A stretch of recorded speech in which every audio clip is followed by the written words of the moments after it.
Halo semuanya, kali ini Mam Vivin akan mengajak kalian semua untuk mempelajari tentang pelajaran prakarya kelas 8 semester 2. Ya, materi pertama yang akan kita bahas adalah tentang kerajinan bahan limbah keras. Nah, pasti sudah pada tidak sabar kan untuk belajar bersama? Yuk kita mulai. Kira-kira kalian sudah tahu nggak sih apa pengertian dari limbah keras?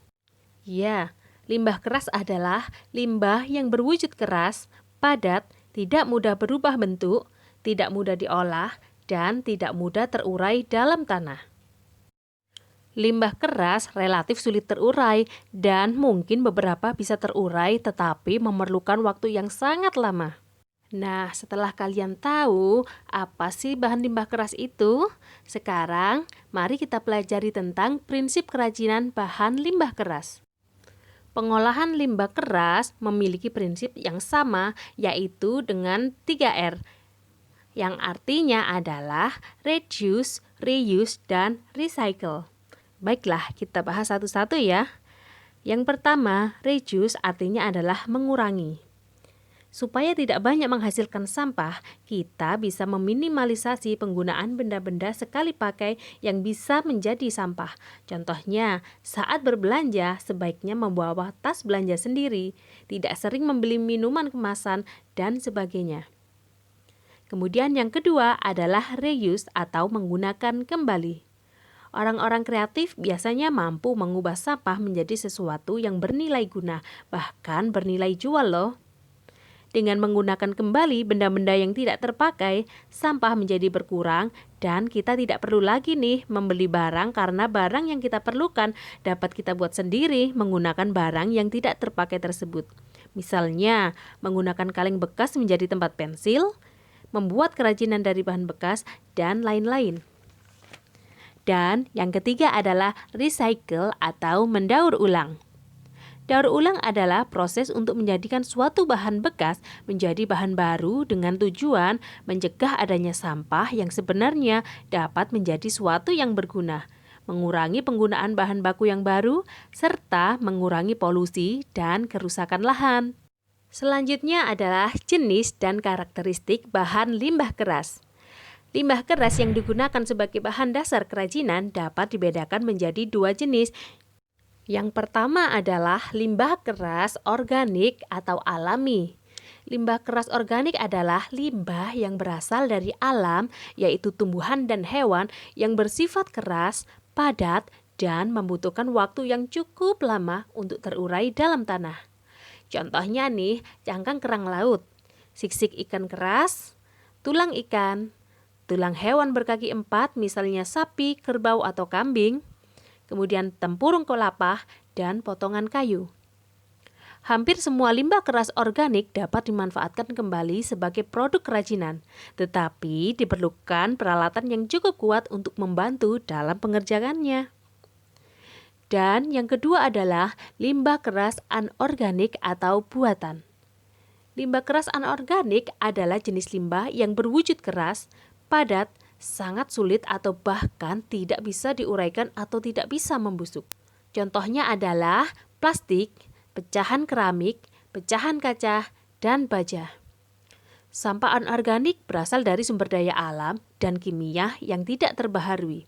Akumulasi limbah yang merupakan sisa hasil buangan mempunyai potensi sebagai polutan.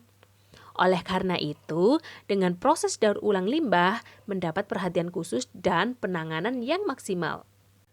Limbah keras dapat menimbulkan masalah bagi lingkungan. Nah, proses recycle yaitu mendaur ulang limbah keras menjadi karya kerajinan dapat membantu menyelesaikan masalah lingkungan tersebut. Mulailah dari sekarang untuk hidup yang lebih baik. Pengolahan limbah organik dan anorganik memiliki teknik yang berbeda. Limbah organik biasanya didaur ulang menjadi pupuk tanaman sampai dengan bahan bakar biogas.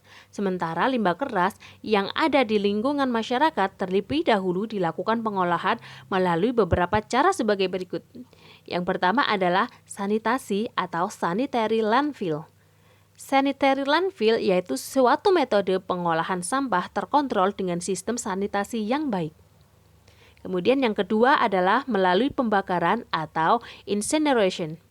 Pada incineration, sampah dibakar di dalam alat yang disebut dengan incinerator. Hasil pembakarannya berupa gas dan residu pembakaran. Kemudian, yang ketiga adalah penghacuran atau pulverization. Pada pulverization, penghacuran sampah dilakukan di dalam mobil pengumpul sampah yang telah dilengkapi dengan alat pengaduk sampah. Sampah-sampah tersebut langsung dihancurkan menjadi potongan-potongan kecil yang dapat dimanfaatkan untuk menimbun tanah yang letaknya rendah. Yang selanjutnya adalah materi tentang pengolahan bahan limbah keras. Nah, di bawah ini ada proses pengolahan sederhana yang dapat dilakukan untuk bahan limbah keras. Mau tahu? Yuk kita simak. Yang pertama adalah pemilahan bahan limbah, yaitu seleksi bahan limbah keras perlu dilakukan sebelum proses produksi. Dan yang kedua adalah pembersihan limbah. Keadaan limbah keras biasanya tidak cukup bersih loh. Oleh karena itu, perlu dilakukan pencucian dengan menggunakan deterjen agar zat bekas makanan atau minuman dapat larut dan limbah keras menjadi bersih. Yang ketiga adalah pengeringan. Pengeringan dilakukan secara konvensional, yaitu menggunakan sinar matahari langsung atau dapat juga secara langsung dengan dibersihkan menggunakan lap kering. Dan yang keempat adalah pewarnaan. Pewarnaan pada limbah keras dapat dilakukan dengan cara disemprot atau dikuas dengan cat.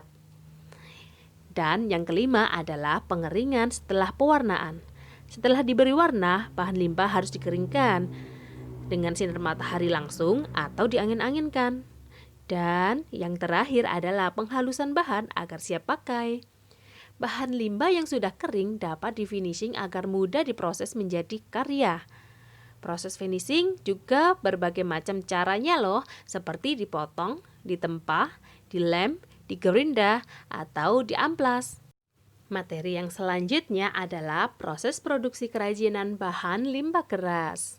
Nah, sebelum ke pengolahannya, di bawah ini merupakan penggolongan hasil limbah keras yang dapat dijadikan bahan baku produk kerajinan dilihat dari kondisi wilayahnya. Yang pertama adalah daerah pesisir pantai atau laut. Limbah keras yang banyak tersedia seperti cangkang kerang, tempurung kelapa, sisik ikan, dan tulang ikan. Kemudian yang kedua adalah daerah pegunungan.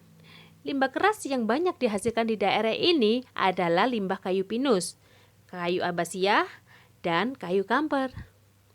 Yang ketiga adalah daerah pertanian.